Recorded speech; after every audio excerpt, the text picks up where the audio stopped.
Welcome to HBTV. I'm Harry Binswanger, the HB in HBTV. Today we're talking about two issues that are never connected in the public mind, but need to be connected because they illustrate the same principle: gun control and immigration control. The left is pro-immigration and anti-gun. The right is anti-immigration and pro-guns. But the case for freedom is the same on both fronts. The issue here is that the question is not a legal question. People try to escape the moral question by going to the legal issue. The legal issue of, well, the Second Amendment does or does not give Americans the right to bear arms, to have guns. That's not the issue. If the Second Amendment does not give Americans the rights to bear arms, they still have that right. And the Second Amendment should be modified to allow that, to state that. And on the other side, the right wing likes to talk about, well, I'm all in favor of immigration, only it's got to be legal. That you can make it legal tomorrow, just legalize it. Remove the laws that say a person doesn't have the right to enter the country unless certain things are true, certain very restrictive things are true. So there's no issue here of the legality. Well, there is an issue, but it's a very derivative issue. The first thing we have to get clear on is the issue of rights. You have a right to own a gun. You have a right to use a gun in emergency self-defense. A person in some other country has the right to freedom of movement, the right to liberty. He has the right to cross our border. And the issue is not, again, a legalistic one of sovereignty. Conservatives like to say, well, we got to protect our borders. We can't surrender our sovereignty. Yes, you can't surrender your sovereignty. I mean, you shouldn't. That's wrong. But do you have any idea what sovereignty is? Sovereignty means the sole monopoly enforcer of the law in the territory is the government in question. The government in question has sovereignty if it's the one with jurisdiction. It's the one with the police force that operates. Sovereignty has nothing to do with people crossing your borders. It has to do with what is true once they're inside your borders. Are they subject to your law, or are they going to get their home country to come in and enforce the home country's law, which would be a surrender of sovereignty if it's allowed? But there's no question, nobody's arguing, oh, we have to worry about Mexican police coming in and arresting Americans for Mexican crimes that are legal here. We have to worry about Costa Rican police coming in and acting as their own law enforcement agency. That's not on the table at all. So the issue of sovereignty is not an issue of collective ownership. It's not true. This is our country. This is our country, and we get to say who comes in. The hell it is. What about me, for instance? It's in my country as much as your country. It's the country I reside in. It's the country whose laws I'm subject to. I want people to come in. So this is our country. We get to set the rules means if we get a majority to victimize the minority of citizens by voting for something they don't want, well, it's our country. Would you say if it's our country, if the majority wants socialism, We have to have it. It's our country. If the majority wants a Nazi government, we have to have it. No, the majority has no special rights. The majority vote is to establish the responsibility of the government officials to the people whose agent they are. Its majority is not some kind of godly will, that, contrary to some philosophers who held it was. The vote of the majority cannot be allowed to enslave the minority. It cannot be allowed to violate the rights of the minority. That's what rights are. Rights are principles that protect the individual against other individuals, even against all of them. If everybody in a country wants to sacrifice some guy to a vivisectionist to see what they can find when they cut him up, they don't have the right to do that. They cannot sacrifice the individual for the sake of other individuals. So it is not our country. It is your land, and you have the right to keep off anybody you want. Now, that right is not recognized today. You can't keep off minority group members or people that you personally don't want on, but you should be able to, and you were able to until 1964. So, yes, you have a property right to exclude from your property anyone you want for any reason. By the same token, by the exact same right, I have the right to invite onto my property anybody that I want, and you cannot object to it, nor can the government as your agent object to it. And what about all the people who want immigrants, many more immigrants to come in? There's people who want it on philosophical and economic grounds like me, but they're just people who want to hire somebody. What are you seeing everywhere? We're hiring. Never, ever in my lifetime, and I'm 77 years old, have I seen the universality of we're hiring signs in shop windows. You would see an occasional one here and there, but we don't have the workforce to fill all the jobs. And that's one reason why there are delays, there are shortages, there's supply chain problems, because people cannot get employees. It's why you wait in long lines at various places. People cannot get the employees. So somebody wants to hire these immigrants, people from Mexico who are willing to work, and their rights are violated by laws that say, no, he can't come. There is no collective guilt. And this is what's wrong with gun control and with immigration, some of the arguments against immigration.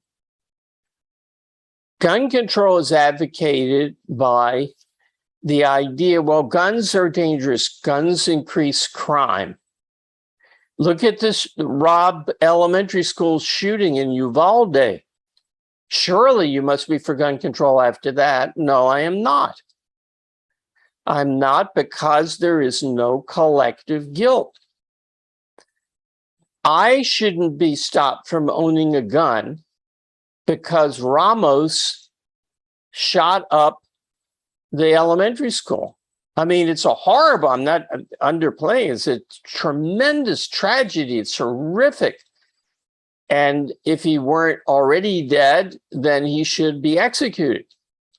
But it's not a reason for stopping an innocent person from having a gun to defend himself. So the criminal acts of one shed no light on the rights of another. Now, where is the line? Where is the line between what you regulate and what you don't regulate?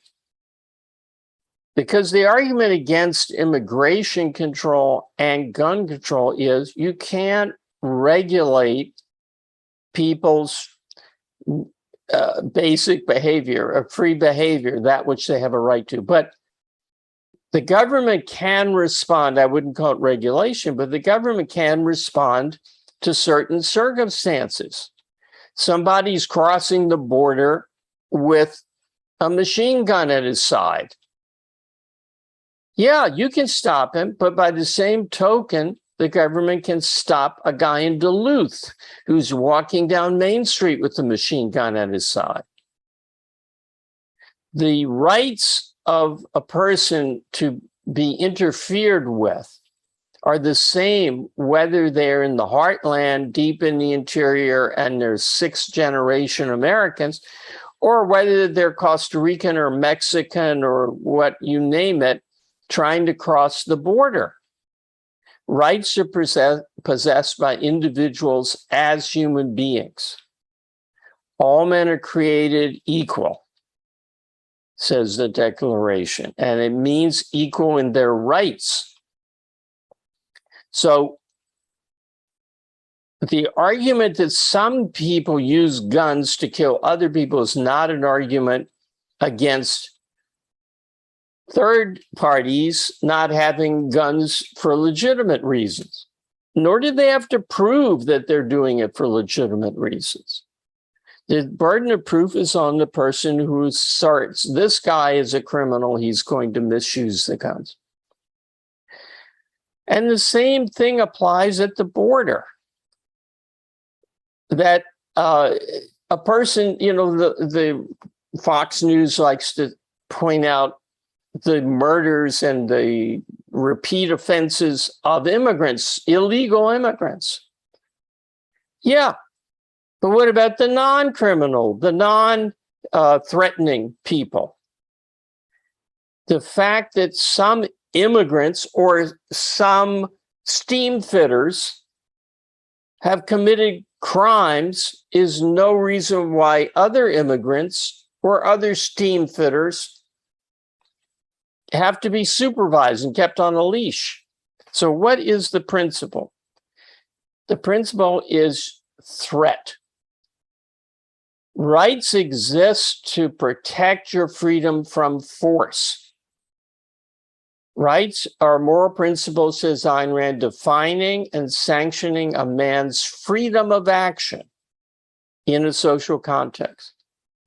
Freedom means the absence of physical coercion, compulsion, violence, but it includes threat. If I point a gun at you and say your money or your life, that's force. It's not a suggestion. It's a demand backed by force. So the borderline, the dividing line between what can be stopped or interfered with and what can't is whether or not there's an objective threat based on the individual and the individual circumstances. So, as I said, Joe the steam fitter in 1997 killed a man is no evidence that Frank the steam fitter today in a different city is going to kill anybody. The fact that some immigrant murdered or even shot up a school is no evidence that the next immigrant is going to do that. None. People have free will. Collectivism is wrong. See, if human beings were like dogs and they had breeds and, pit bulls are aggressive and other dogs like poodles are more friendly, you could say, well, that's a tendency of the breed. But there aren't human breeds. People's actions are chosen. So there's no collective guilt. Now, in regard to the Robb shooting in particular, to go back to the gun control side for now, Did you know about the woman in West Virginia right after that shooting who single-handedly stopped what would have been a horrendous mass murder because she was armed? Let me read you. This is from the Daily Mail of England, UK.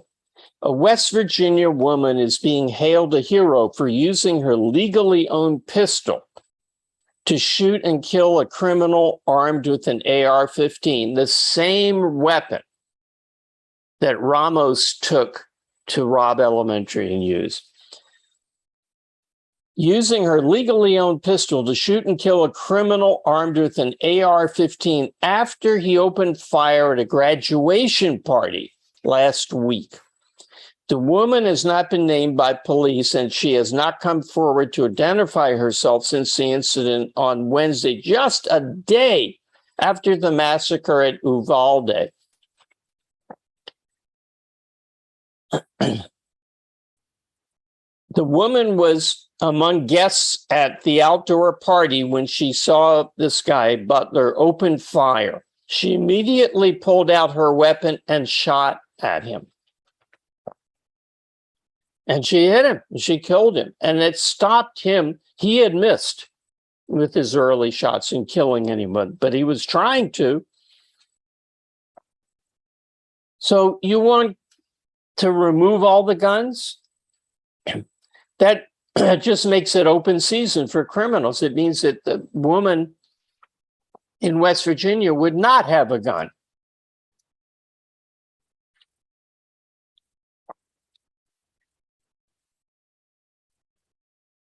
You want immigrants from South America not to be drug criminals related to the drug trade? Not to be gang members? Legalize drugs. And this is the 500-pound gorilla in the room. If you're worried about crime, legalize drugs. Half of the crime or more is due to the fact that it's profitable to sell certain substances. If drugs were legal, the cost would drop to no different than the cost of other items of food. I was told some years ago that doctors can get cocaine for their medical practice at the same price as aspirin. It's only the initiation of physical force and violation of people's rights that makes it profitable to sell drugs. I mean, extra profitable, more than to sell Coca-Cola. And that would take care of the problem with children being hooked on drugs. You don't notice people sneaking into the middle school and trying to sell donuts surreptitiously to school children, or slices of bread. Why do they sell drugs? Because they're extremely high profit items. Thousands of fold more profit than the average rate of profit. So it's very, I would say, disingenuous or dishonest, but I don't think people understand this. It's very wrong to say, I'm concerned about crime and that's why I want to have gun control. If you're concerned about crime, go after the millions of crimes which occur because of drug laws. Recognizing that the right to take anything into your body you decide to is yours. The government has no right to interfere with your putting something into your body. So you violate one right and other rights follow as being violated too. Rights are a unity. You violate the right to take substances into your body, you violate the right to be free from criminals trying to get money for drugs. You violate the right of people in South America who live near a cocaine growing field to be free from American planes swooping down on the drug lords. There would be no drug lords any more than there are aspirin lords if they legalized drugs. It would end tomorrow. Interestingly, organized crime always lobbies against legalization of things. They know where their money is coming from. So you cannot have a double standard where you say, well, I'm pro-choice about abortion, but I'm anti-choice about guns, or anti-choice about what Facebook can put up or refuse to put up. Rights are unity. You cannot say I'm against gun control, but I'm for abortion control. I'm for gun freedom, but I'm not for the right to abort. I'm not for the right to immigrate. Those are rights. Another thing on it, the moral is the practical. So some people will hear this and say, but, well, that's idealistic. In practice, people are going to come in and if you have open immigration and raise havoc, go on killing sprees like this guy Ramos. And the other side, well, if you legalize drugs, legalize guns, people are going to buy them up and start shooting each other everywhere. But the moral is the practical. And I was shocked to learn that the border towns of Texas and elsewhere are the safest. They're among the safest towns of similar size in the country. Now, I have some statistics. El Paso, right on the border town murder rate is 4.1%. The comparison of Memphis is 44.5%. Now, that doesn't mean 44.5% of Memphians are murdered, but whatever measure they're using. McAllen, Texas, 2.1%. Kansas City, 36.7%. Del Rio, that's very close to Uvalde, or Uvalde, I don't know how you pronounce it. Del Rio, Texas, 2.8%. Lima, Ohio, 32.9%. San Diego, California, 3.9%. Dallas, Texas, 17.6%. Sunland Park, New Mexico, I don't know where that is, but they're chosen to be border towns, 0.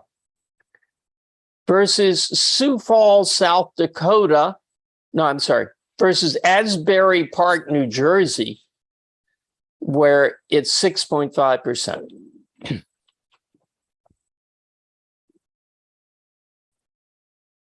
So it is not utopian to open up your borders to immigrants. It's not only justice, it's practical. It means that you have more people to sell your goods to, your house to trade with, to employ, to increase production.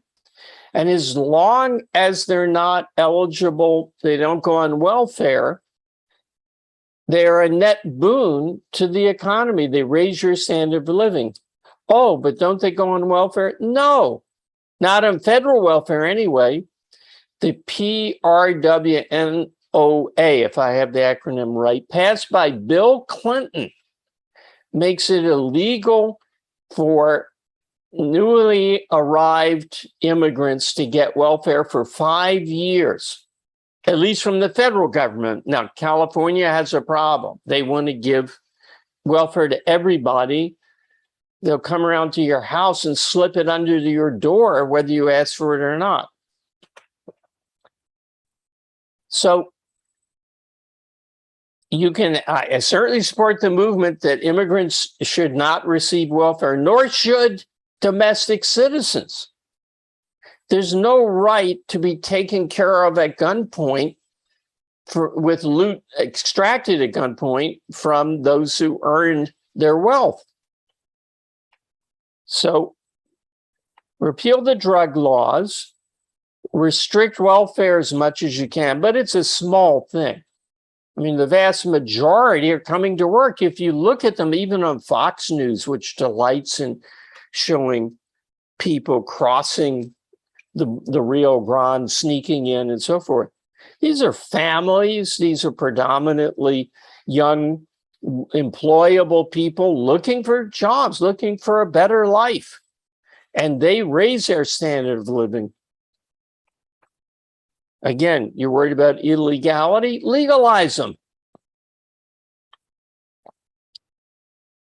There cannot be preventive law absent a showing of individual proclivity to commit a crime or about evidence that he's a clear and present danger, like my guy who's carrying a machine gun at his side. You can't say, well, there's this guy at Kennedy Airport coming in from wherever. So how do I know he's not going to be a murderer? I have to check and see if he's a murderer. Okay, you do that, and you check everybody in Kansas City, Kansas, Asbury Park, New Jersey. You check everybody in the country.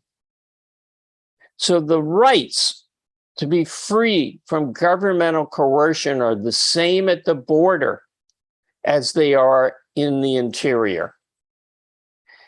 If you have a right, and you do, to not be arbitrarily stopped, interrogated, frisked, shuttled off to some holding cell, then so does anybody crossing the border.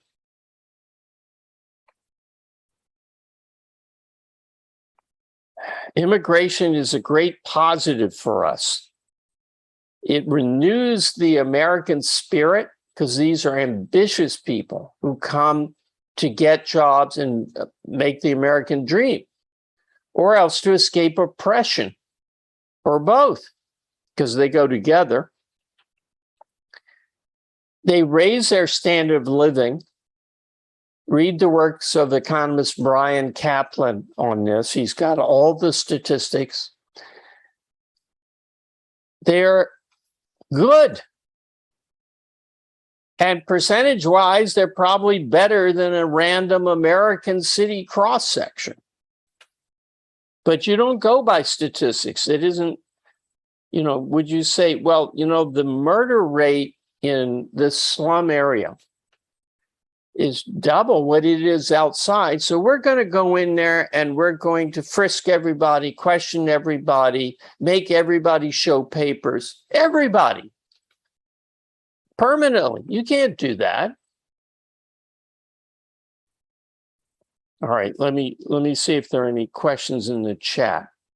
Freedom is the message. Don't assume a person is guilty without specific objective evidence to make you think he is, not some group to which he belongs. I don't have the chat up, Daniel. Are there questions? Yes, we have a question from Harper. He asks, is arming school teachers a rational response to the school shoot epidemic, or a sign of the end of Western civilization? 50 years ago, there were just as many guns and 0 school shootings. Is an armed teacher a rational response? No, the real solution is to get progressive education out of the schools. The real solution is that our current laughably called educational system is a long process of torture for kids, depriving them of their basic means of being confident and happy. which is the use of their rational faculty to understand the world. Dewey opposed that. He thought the purpose of education was social adjustment, getting along with the group, obeying the herd, and he thought facts were stultifying. And that's taken over education for the last 70 years with increasing intensity. That produces kids who are helpless and are frustrated, maybe angry because they can't adapt to the pack. So they have nothing to stop them from shooting up a school.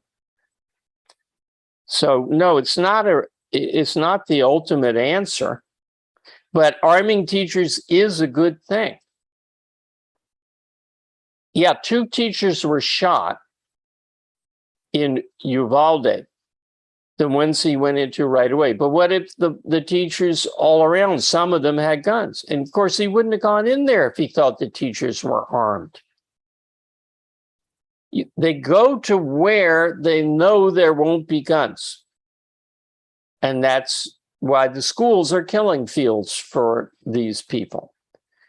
There are other factors making the school attractive to them, which I won't go into. But no, the big solution is a rational, benevolent culture, not today's nihilistic, anti-reason, collectivist culture. Is there another one? Yes, a question from Free Trade. Can the right to own and carry weapons of different destructive capabilities be dependent on the individual's proficiency, training, and the extent of background checks he has passed? No, I don't believe in testing for proficiency or training or anything like that. You have a right to a gun, any kind of gun, unless your possession of that gun is something that you could go to court and say, hey, this guy shouldn't have that gun. It's threatening me. And I can prove it because he's got, or let's say he's stockpiled 30 super duper AR-16s, and he walks around in fatigues, and he, there certainly could be evidence, and he's my next door neighbor. You could go to the police and they could go to court, or you could go to court and have him stop from doing that. That's clearly something wrong. But that I don't, but if I had a rifle or a shotgun in my home to protect me, being a normal person, there's no right to stop me. There's no right for me. Well, prove you're a normal person. No, the burden of proof is on someone who says this guy is a threat. It's not that everybody's a threat until the government has said, oh, he's okay. Nobody's a threat until there's evidence presented to the government authority that he is a threat. Are there more? Yeah, 3 more questions. Well, maybe it's already 4:34. I'll take one more. Is there a short one? Well, one is very similar to the last one. Is the main issue with gun control the scale of the damage? Does a AR-15 go beyond the scope needed to protect life and property? So. I don't think so. I don't have personally a big problem with really massive weapons being controlled. I don't think it's the right way to proceed, but if we could establish the principle, the government can't act except in response to force or the threat of force. And the threat of force has to be objective. If that were established, I don't think it make a big difference whether you can own a tank or not. If you roll a tank onto your driveway, your neighbor is very justified in thinking there's something wrong and the police ought to take that away. You don't need a law. You can't roll a tank onto your highway. Just as there's no law You can't pick up a baseball bat and hit your neighbor across the skull with it. There's a law against murder and maiming and assault and battery. You don't have to specify each thing that could do it. But I think that's, it's like the equivalent on the immigration front is that I don't want any border enforcement at all. I don't want there to be background checks. I don't want there to be fingerprints taken. I don't want the people who are coming into the country have any more awareness of the government than you do when you drive from New York to New Jersey, or from even closer, Connecticut to Massachusetts. There's a sign saying, "Welcome to Massachusetts." And there should be one, "Welcome to the US." But that's a minor issue. Many objectivists think there should be protection against infectious diseases coming in and criminals coming in. I think those are bad arguments. I don't think the rights of the immigrants are any different there than the rights of people of Asbury Park, New Jersey. So I don't think that's a major issue, though. So on both, you have to distinguish the details, even though they're important ultimately, from the principle. If you accept the principle that government may not use force without an objective threat or actual force being used, then I'm with you. And let's stop with that.